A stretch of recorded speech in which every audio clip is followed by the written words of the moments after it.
As may mga amaranth po na tumubo, yung mga yan oh. Tingnan yung mga garden oh, dami nila oh. Ayan yung mga aking tanim. Meron doon.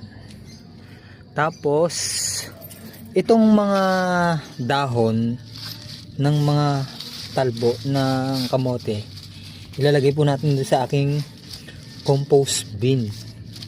Yan. Mayroon pa akong compost bin dito. Pero sako po siya.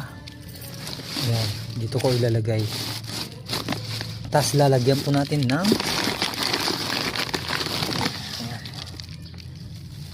ayan, lalagyan ng lupa. Tapos nag-iipon po ako ng tubig. Ito po yung tubig ulan. Yan po yung pangdidilig ko kapag natutuyo po ito, kapag hindi po umuulan mga garden.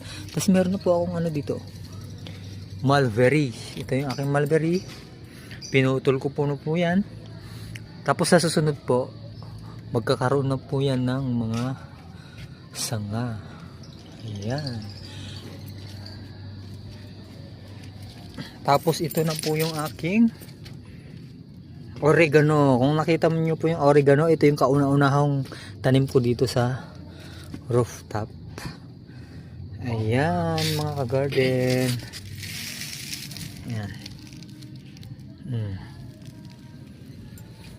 Tapos naglagay po yung mga oregano, nilagay ko po dyan para kapag dumami po yan, yan yung gagamitin po nating pataba.